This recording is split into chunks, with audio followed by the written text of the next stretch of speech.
Joining me now are Margie Omero and Jamal Simmons. Thank you both for coming on the show tonight. Good evening, Reverend.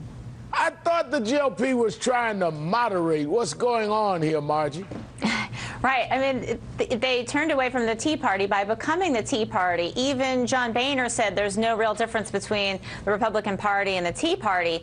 And you can see in these candidates, I mean, if you look at Joni Ernst, she is against the Clean Water Act. She's against any federal minimum wage, not just raising it. She's against it altogether. She is against, she's in favor of a personhood amendment. She's a climate change denier. I mean, if she's the electable moderate, I'd hate to see what their extremists look like. Well, you know, Jamal, the GOP establishment is worried. I mean, they are showing signs of real concern about these candidates. Real Clear Politics writes, quote, some Iowa Republicans have fretted quietly that Ernst may have positioned herself too far to the right. And the National Review says this about Chris McDaniel. Quote, Republican strategists worry that he is apt to stumble verbally the way candidates such as Todd Akin did. Are Republicans setting themselves up for more candidates like this one? Listen to this.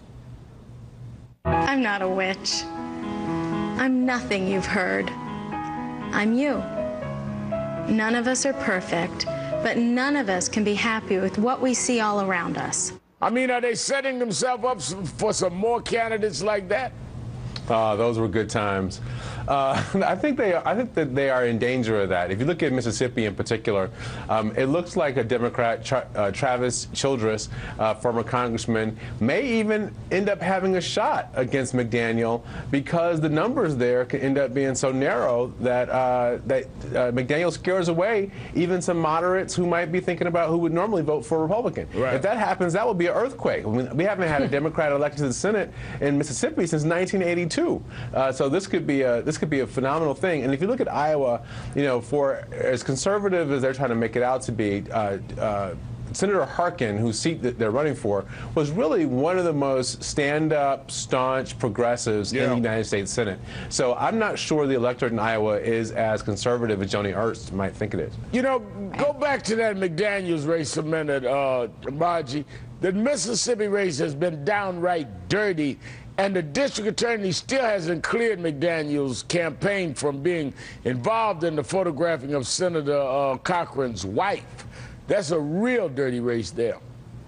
Yeah, I mean, it's a race that I think a lot of people want to look at as the future of the Republican Party versus the Republican Party's past. And I think there are many Republicans who see McDaniels as part of a new future Republican candidate. But he really looks like the party of the past, of politics of the past, because he uses language like, I'm offended and fearful and reject this new foreign culture that's taking over America. Language like that. I mean, that doesn't really sound like a modern candidate. That sounds like very much an old-fashioned candidate. And if the Republican Party wants to rebrand, they're going to have to move away from that kind of language. But here we are, 50 years since Freedom Summer in Mississippi, Jamal, and we see this kind of candidate that is possibly, according to some, probably with a runoff, going to be the Republican candidate in Mississippi. Very, very troubling. Oh, it's very troubling. You listen to some of the language like Margie just referred to, and it all sounds eerily familiar to the type of things we're used to hearing from Mississippi from a few decades ago. At the same time, we can't just gloss over what happened with this nursing home scandal. I mean, this is a woman who has had dementia for 14 years. They're going into her hospital bed, her room, photographing her in bed to try to prove some case against this senator. This senator is 76 years old. I mean, there's about nothing more disgusting than going after a couple of senior citizens because one of them has dementia and the other one may be trying to figure out how to live his life without his wife. Now, Marge, the bigger picture is that GOP said they wanted to moderate. These candidates clearly have hurt. They are trying to rebrand themselves. What opportunity does this give Democrats?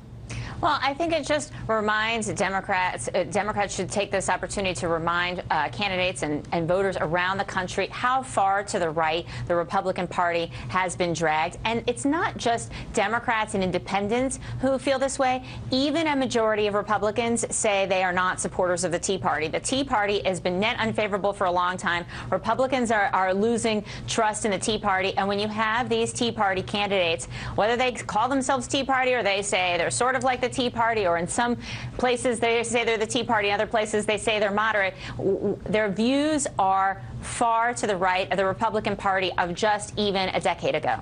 Margie Omero and Jamal Simmons, thank you both for your time this evening. Thank you.